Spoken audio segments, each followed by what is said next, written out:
Hey guys, and welcome to a brand new video on my channel.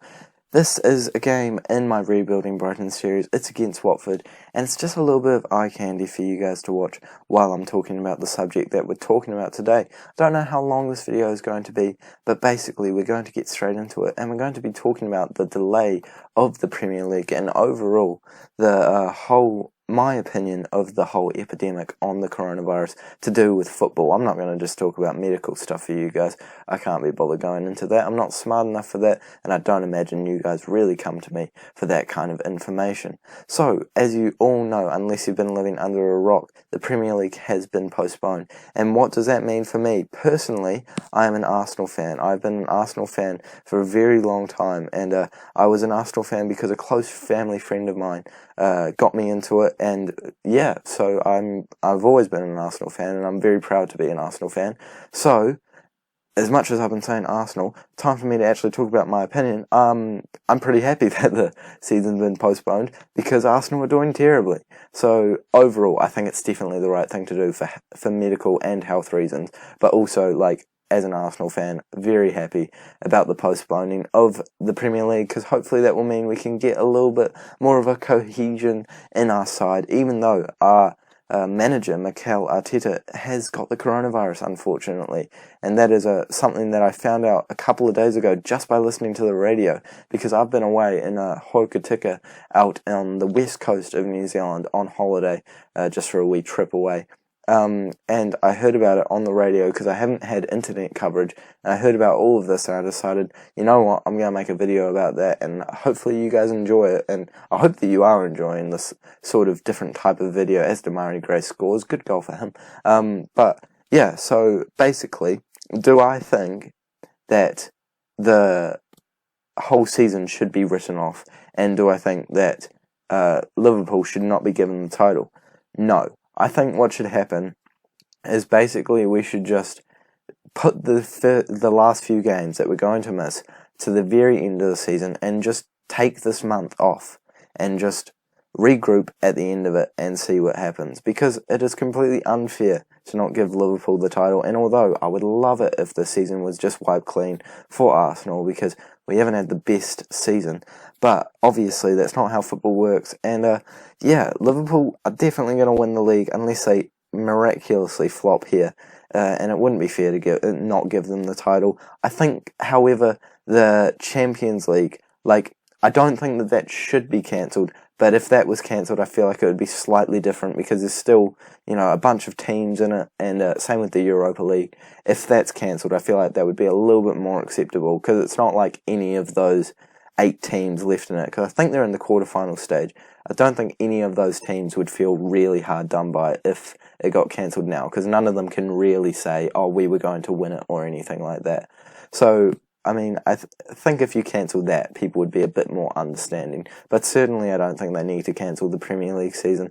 It's a little bit ridiculous, and I think that you just need to take a month and then play those games at the very end of the season, but have a little bit more of a congested fixture list. And I know that that's kind of hard for a lot of sides, but if you don't have the European Championship, I think that will make it a little bit easier. Although they could definitely do it with the European Championship in there, it's just whether or not UEFA actually decides to continue that competition.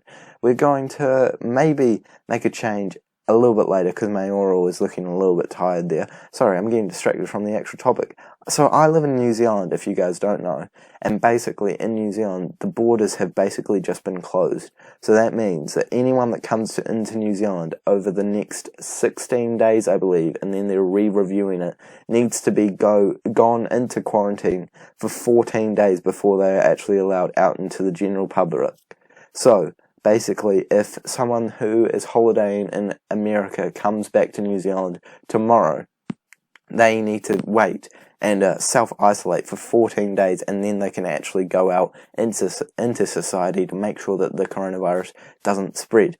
So that's something that I found out just now as I got home from my trip, and I was very surprised by that because my whole family was actually planning on going over to Australia, and now they can't do it because they would need to come back into New Zealand and self-isolate for 14 days, as well as self-isolating for 14 days when they get to Australia, because Australia is doing the exact same thing as New Zealand. Great goal by Damari, great. Good assist by Jude Bellingham, that's exactly what we want from him. But back onto the topic of football. Overall, I don't think that it should be cancelled this season. I'm very shocked by this whole thing. I really didn't think that the coronavirus would go quite this far, because I was always told it was just like a bit like the flu. Not much worse than the flu, just it can harm the elderly, but not some people around the age of 20 to 40, sort of my age range, and I'm pretty happy that it won't affect me. But obviously I love that we're taking these precautions for the elderly and for the people that actually can be hurt by it, because it is a big deal, and I understand that. So overall, I think it's the right thing to do for the football, and I think that it's the right thing to do for the world to make these changes. But gosh, it is very strange to not have the Premier League on for a wee while, and I'm very sad to see it go. But I hope that you guys can continue to watch my series as a little bit of a substitute for football. And I know that's not as good as the real deal, and I'm fully aware of that, and my commentary is nowhere near as good as Andy Townsend on the old speaker, but you're going to have to live with it. Desperate times call for desperate measures, and I hope that you can enjoy my commentary nonetheless. I'm just going to jump straight onto the game commentary, because right now I've kind of run out of stuff to talk about for this coronavirus and Premier League cancellation. That is my reaction, basically, but I don't want you guys not to see what happened at the end of this game, because it is getting a little bit intense. So let's just skip into match commentary right now. We're going to change it up here, and we're going to bring... Who are we going to bring on, actually?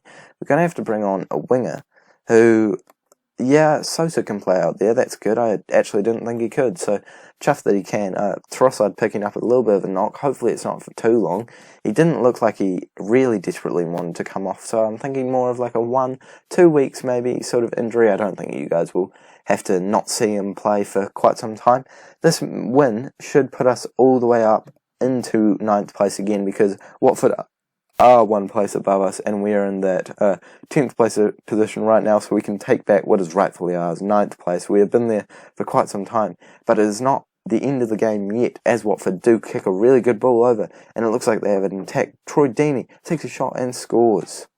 Unfortunately, that goal does put us back down in 10th place, and we have simulated forward a few minutes. We've got 5 minutes of additional time, so we have to make a change, and that change is going to be... Haven't even decided myself. We're going to push Bellingham forward, bring Cataldi up, and see if that can do anything. Bellingham plays really well as a shadow striker when I actually put him in that role. Maybe we should change Talage,